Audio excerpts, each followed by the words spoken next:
Dear students, मैं हूं विवेक जैन और आज का हमारा टॉपिक होगा कॉम्बिनेशन ऑफ कैपेसिटर। इसके आज हम लोग कुछ न्यूमेरिकल देखेंगे। तो आइए इसके कुछ न्यूमेरिकल देखते हैं। तो इसमें आप ये देखिए, एक आपको कैपेसिटर का सर्किट दिखाया गया है और आपको फाइंड करना है, find equivalent capacity between A B. ठीक है, ए और बी के बीच में आपको इक्विवेलेंट कैपेसिटी फाइंड करनी है। तो आप इसमें देखिए, मैंने आपको पहले बताया था, आपको पॉइंट ए और पॉइंट बी से आगे बढ़ना है। जहां तक रास्ता क्लियर हो वहां तक पॉइंट ए होगा, रास्ता बंद हो जाएगा तो पॉइंट बदल जाएगा। ठीक है ना। तो आप इसमें देखिए, यहां से यहां तक रास्ता क्लियर है, ये वाला होगा पॉइंट ए। और आगे आते हैं, ये रास्ता क्लियर है, ये भी पॉइंट ए होगा। ठीक है, ये वाला भी पॉइंट ए होगा, ये वाला भी पॉइंट ए होगा। ठीक है, अब ए का रास्ता बंद हो गया। इसके बाद बी से चलते हैं। सबसे पहले आपको ए और बी से चलने हैं। जब ए और बी सारे पॉइंट कंप्लीट हो जाएं, उसके बाद नया पॉइंट आपको सी डी और ई इस टाइप से लेने हैं। ठीक है, बी, ये वाला भी बी, ये वाला भी बी होगा, बी बी। ठीक है, अब बी के लिए भी रास्ता बंद है, ए के लिए भी रास्ता बंद है। अब आपको अगला पॉइंट लेना है सी। ठीक है, ये वाला पॉइंट सी हो गया, ये वाला पॉइंट भी सी हो गया। अब इस सर्किट को रीड्रॉ करते हैं। ठीक है, तो आपको अलग से दो पॉइंट लेने हैं, ए और बी।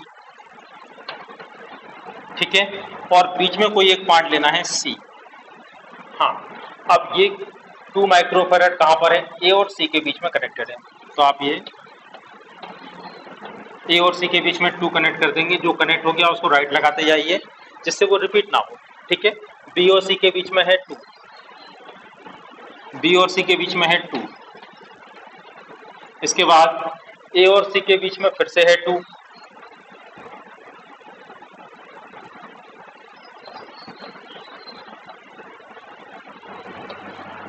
ठीक है, बी और सी के बीच में फिर से है 2 और ए और बी के बीच में 2। अब आपको ए और बी के बीच में इक्विवेलेंट कैपेसिटी फाइंड करनी है। तो इनके बीच में एक बैटरी अज्यूम करते हैं। ठीक है, यहाँ से चार्ज चलेगा, यहाँ यहाँ डिवाइड होगा, ये चार्ज फर्दर यहाँ और यहाँ डिवाइड होगा। इसके बाद ये चार्ज यहाँ मिलेगा, ये यहाँ मिलेगा। तो 2 और 2 चार्ज का डिवाइड होना, वापस मिलना, ये दोनों होंगे पैरेलल में। ठीक है, तो इन दोनों को हम लिख सकते हैं 4। बिल्कुल ऐसे ही ये हमने पैरेलल में ही कनेक्ट किए हैं, तो 2 और 2 कितना हो जाएगा, 4। ठीक है, अब इसका नेट सर्किट कैसा बनाएंगे, ए बी और बीच में कोई पॉइंट सी। ठीक है, ए और सी के बीच में अब कितना आ गया, 4। बी और सी के बीच में भी कितना आ गया, 4। ए और बी के बीच में कितना होगा, 2। ठीक है, और इनके बीच में एक बैटरी है, यहाँ से चार्ज चलेगा, यहाँ और यहाँ डिवाइड होगा। ये वाला जो चार्ज है ये यहाँ से यहाँ तक एक ही चार्ज फ्लो होगा। ठीक है, ये यहाँ से लेके यहाँ तक एक ही चार्ज फ्लो होगा। तो ये 4 और 4 होंगे सीरीज में, और 4 और 4 जब सीरीज में हो, सी और सी के दो कैपेसिटर जब सीरीज में हो, तो इसकी कैपेसिटी होती है C/2। ठीक है, तो 4 और 4 के 2 कैपेसिटर सीरीज में है, तो इसका हो जाएगा 4/2 यानी 2। ये हो गया 2, ये भी हो गया 2। ठीक है, ये बैटरी है। अब 2 और 2 कैसे कनेक्टेड है, पैरेलल में। ठीक है ना, तो इनका इक्विवेलेंट क्या आ जाएगा, 4। ठीक है, तो ए और बी के बीच में इक्विवेलेंट कैपेसिटी क्या होगी, 4 माइक्रोफैरड। ठीक है, अब आप इस क्वेश्चन में देखिए, यदि ए और बी के बीच में एक बैटरी कनेक्टेड हो जिसकी वैल्यू हो 10 वोल्ट। ठीक है, then find charge and potential of each capacitor. अब आपको हर एक कैपेसिटर का चार्ज और हर एक कैपेसिटर का पोटेंशियल फाइंड करना है। ठीक है, तो आप इसमें देखिए, ये बैटरी 10 वोल्ट है, इसके बाद ये वाली बैटरी भी 10 वोल्ट होगी, ये भी 10 वोल्ट होगा, ये भी 10 वोल्ट होगा और ये भी होगा 10 वोल्ट। ठीक है, आपको करना क्या है, सबसे पहले आपको इक्विवेलेंट कैपेसिटी फाइंड करनी है और एक के बाद एक सर्किट आपको ड्रॉ करते जाना है। ठीक है, कब तक आपको सर्किट ड्रॉ करना है, जब तक कि एक सिंगल कैपेसिटर आपको मिल ना जाए। ठीक है, अब आप ये देखिए इक्विवेलेंट कैपेसिटी है 4, वोल्टेज है 10, Q इक्वल टू क्या होगा, Q इक्वल टू होता है CV, C की वैल्यू है 4, V की वैल्यू है 10, इक्वल टू आ जाएगा 40 माइक्रो कूलम। ठीक है, इसका चार्ज कितना आ गया 40। अब आप ये देखिए ये कैपेसिटर कैसे मिलके बना है, 2 और 2 के पैरेलल कॉम्बिनेशन से, और आप जानते हैं पैरेलल कॉम्बिनेशन में वोल्टेज कांस्टेंट होगा, तो जो वोल्टेज इसका था वही वोल्टेज 2 का होगा, 10 वोल्ट और 10 वोल्ट। ठीक है, अगर पैरेलल है तो वोल्टेज को लेके आना है और सीरीज होता तो हम चार्ज को लेके आते हैं। ठीक है, अब हमें क्या फाइंड करना है, अब आप ये देखिए इसका वोल्टेज मालूम है, चार्ज मालूम है, सॉरी कैपेसिटी मालूम है, तो चार्ज क्या होगा, इसका चार्ज होगा 20 माइक्रो कूलम और इसका भी होगा 20 माइक्रो कूलम। ठीक है, आप यहाँ पे लीजिए सारे कैपेसिटर 2 माइक्रो फैरड के हैं। अब आप ये देखिए ये वाला 2 किससे मिलके बना है, ये वाला 2 एक स्टेप ऊपर जाते हैं। ठीक है ना, और ये 4 और 4 के सीरीज से मिलके बना है। ठीक है, अगर सीरीज है तो क्या कांस्टेंट होगा चार्ज। ठीक है, तो इसका चार्ज कितना आया था 20 माइक्रो कूलम, तो इसका भी होगा 20 माइक्रो कूलम और इसका चार्ज भी होगा 20 माइक्रो कूलम। ठीक है, ये 2 किससे मिलके बना, ये किसी से मिलके नहीं बना, तो इसका वोल्टेज क्या होगा 10 वोल्ट और इसका चार्ज कितना होगा 20 माइक्रो कूलम। क्लियर है इतना। अब आप ये देखिए चार्ज मालूम है, कैपेसिटी मालूम है, तो वोल्टेज क्या आएगा V equal to Q over C, तो ये आएगा 5 वोल्ट और इसका वोल्टेज भी आएगा 5 वोल्ट। ठीक है, इतना एकदम क्लियर है। अब आप ये देखिए इस वाले सर्किट से एक स्टेप और पीछे आते हैं। अब आप ये 4 देखिए, ये 4 किससे मिलके बना। ठीक है, ये 4 इस 2 और 2 के पैरेलल कॉम्बिनेशन से मिलके बना है और पैरेलल में क्या कांस्टेंट होता है वोल्टेज। ठीक है, तो इसका वोल्टेज भी होगा 5 वोल्ट और इसका वोल्टेज भी होगा 5 वोल्ट। ठीक है, अगर पैरेलल में है तो वोल्टेज को लेके आना है और सीरीज में जब होते हैं तो हमें क्या लेके आना पड़ता है चार्ज। वोल्टेज हम ले आएंगे, चार्ज को हम यहीं छोड़ देंगे। ठीक है, अब आप ये देखिए ये वाला 4 इस 2 और 2 के पैरेलल कॉम्बिनेशन से मिलके बना है, तो इसका पोटेंशियल सॉरी इसका वोल्टेज क्या होगा 5 वोल्ट, इसका भी होगा 5 वोल्ट। ठीक है, अब आप इसका चार्ज फाइंड कर सकते हैं Q equal to CV 10 micro coulomb, इसका भी होगा 10 माइक्रो कूलम, इसका भी होगा 10 माइक्रो कूलम, इसका भी होगा 10 माइक्रो कूलम। ठीक है, और ये वाला कैपेसिटर किससे मिलके बना है, ये 2 किसी से मिलके नहीं बना, तो इसका वोल्टेज होगा 10 वोल्ट और चार्ज आएगा 20 माइक्रो कूलम। ठीक है, ये सर्किट इसी से मिलके बना था, तो ये हमने सभी कैपेसिटर का चार्ज और वोल्टेज इस तरह से फाइंड कर लिया। आइए अब एक और क्वेश्चन देखते हैं, find equivalent capacity between AB। ठीक है, तो आपको सबसे पहला काम क्या करना है, आपको यहाँ पर A और B के बीच में बैटरी कनेक्ट करके देखना है क्या हो रहा होगा। देखिए इस वाले क्वेश्चन में पॉइंट लेने का कोई फायदा नहीं होगा, क्योंकि ना तो A पॉइंट आगे बढ़ पा रहा है ना ही B पॉइंट। अगर आप ये पॉइंट लेते हैं C तो C भी यहीं फंस जाएगा, तो ये सर्किट फिर से इसी तरह से डी ड्रॉ हो जाएगा, तो यहाँ पर पॉइंट लेने का कोई फायदा नहीं होगा। ठीक है, अब इसमें चार्ज चला के देखते हैं, यहाँ से चार्ज फ्लो होगा, ये चार्ज डिवाइड होगा, ये चार्ज डिवाइड होगा, ये चार्ज डिवाइड होगा। ठीक है ना,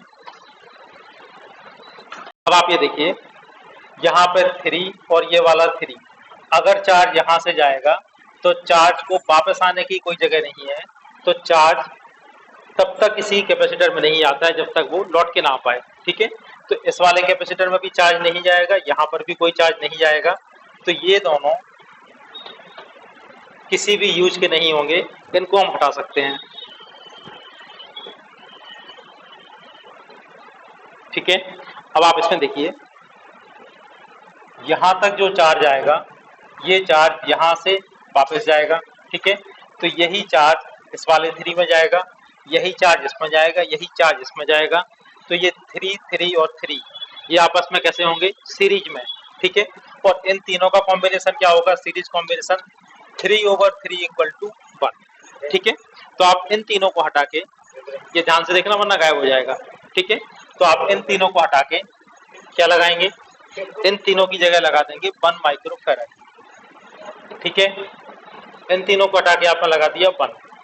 अब आप ये देखिए, यहां से जो चार्ज आएगा ये चार्ज दो पार्ट में डिवाइड होगा, 1 और 2, ठीक है। इन दोनों का कॉम्बिनेशन क्या होगा, पैरेलल कॉम्बिनेशन 2 + 1 = 3, ठीक है।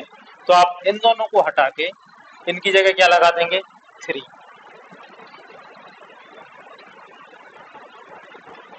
ठीक है। इन दोनों को हटा के आपने इनकी जगह क्या लगा दिया, 3 माइक्रोफैराड। अब आप ये देखिए, यहाँ से जो चार्ज आएगा वो इस पॉइंट पे डिवाइड होगा। अब ये चार्ज इस 3 3 और 3 इन तीनों में एक ही चार्ज आएगा, तो फिर से ये कैसे हो गए, 3 3 और 3 सीरीज में, इनका कॉम्बिनेशन क्या आएगा, 3/3 = 1, ठीक है। तो इन तीनों को फिर से हटा के इनकी जगह क्या लगा सकते हैं, 1 माइक्रोफैराड, ठीक है। इन तीनों को हटा के लगा दिया 1। अब 2 और 3 कैसे हैं, आपस में पैरेलल में कनेक्टेड है, तो कितना हो जाएगा, 2 + 1 = 3। अब आप ये देखिए 3 3 और 3 ये आपस में कैसे हैं, ये तीनों आपस में सीरीज में हैं, और सीरीज कॉम्बिनेशन क्या होता है, 3/3 = 1, ठीक है। तो सी ए बी क्या कहलाएगा, या सी इक्विवेलेंट = 1, ठीक है। तो ए और बी के बीच में इक्विवेलेंट कैपेसिटी यहाँ पर होगी 1, ठीक है। अब इससे रिलेटेड एक क्वेश्चन और देखते हैं, find equivalent capacity between A B, ठीक है। अब आप इसमें ये देखिए, इसका क्या मतलब होता है, इसका मतलब ये है कि ये वाली लाइन और ये वाली लाइन आपस में टच नहीं है। एक लाइन यदि ये है तो दूसरी लाइन इसके दूर से गई है, आपस में टच नहीं है, ठीक है। अब आप इसमें देखिए, ये वाला पॉइंट ए है तो ये वाला पॉइंट भी ये होगा, ये वाला पॉइंट भी ये होगा, ये वाला पॉइंट भी ये होगा, ये वाला पॉइंट बी है तो ये भी बी होगा और ये भी बी होगा, ठीक है ना। अब ए और बी इसको रीड्रॉ करते हैं। देखिए, ए से लेके बी तक 8 और 8 के दो कैपेसिटर सीरीज में कनेक्टेड हैं, ठीक है ना। तो हम इसको यहीं से सॉल्व कर सकते हैं। 8 और 8 के दो कैपेसिटर अगर सीरीज में कनेक्टेड हों तो इसका इक्विवेलेंट क्या होगा, 8/2 यानी 4, ठीक है। तो इन दोनों का हमने ए और बी के बीच में एक कैपेसिटर कनेक्ट कर दिया 4 माइक्रोफैराड, ठीक है। अब आप ये देखिए, ये दोनों कैसे कनेक्टेड हैं, 8 और 8 फिर से सीरीज में है और ए और बी के बीच में कनेक्टेड है, ठीक है। तो इन दोनों का कॉम्बिनेशन क्या हो जाएगा, 4, और किसके बीच में कनेक्ट होंगे, ए और बी के बीच में, ठीक है। ये दोनों भी कंप्लीट हो गए। इसके बाद अब आप ये देखिए, ए और बी के बीच में कितना है, 8 और 8, ठीक है। इस लाइन पर आप चले जाइए, यहाँ से लेके यहाँ तक 8 और 8 ए और बी के बीच में कनेक्टेड हैं, और किस तरह से कनेक्टेड है, सीरीज में। तो 8 और 8 का क्या आ जाएगा, 4, ठीक है। किसके बीच में होगा, फिर से ए और बी के बीच में होगा, ये 4 आप कनेक्ट कर सकते हैं। इसके बाद ये वाला देखिए, ये भी 8 और 8 है, ठीक है। कैसे कनेक्टेड है, आपस में सीरीज में और ए और बी के बीच में कनेक्टेड है, तो इनको भी आप यहाँ कनेक्ट कर सकते हैं ए और बी के बीच में। ये भी हो गया 4, ठीक है। अब ये 4 4 4 और 4 ये आपस में कैसे होंगे, चारों पैरेलल में, ठीक है। तो C A B equivalent capacity between A B क्या होगा, 16, ठीक है। इनको आप पैरेलल में कनेक्ट करेंगे, 4 + 4 + 4 + 4 = 16, ठीक है। लेकिन यदि इस क्वेश्चन में आपको कुछ इस तरह से दिया होता,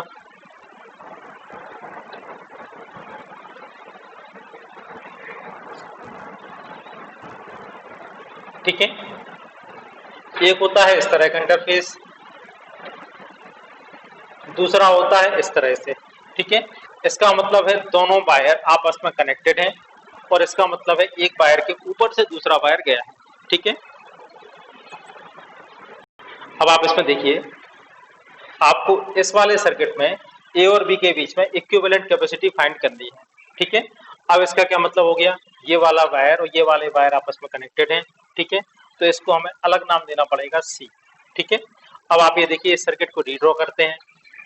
ए बी, बीच में एक पॉइंट होगा सी।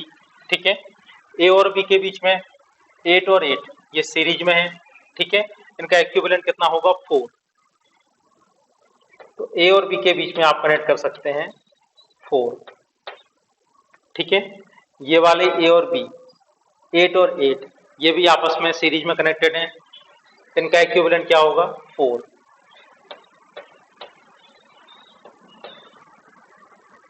अब ए और सी के बीच में है 8, ए और सी के बीच में है 8। ठीक है, आपस में कैसे होंगे पैरेलल।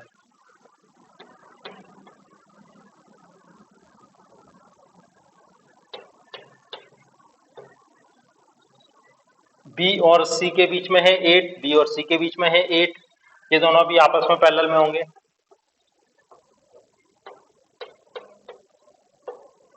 ठीक है, अब आप ये देखिए 8 और 8 कैसे हैं आपस में पैरेलल में।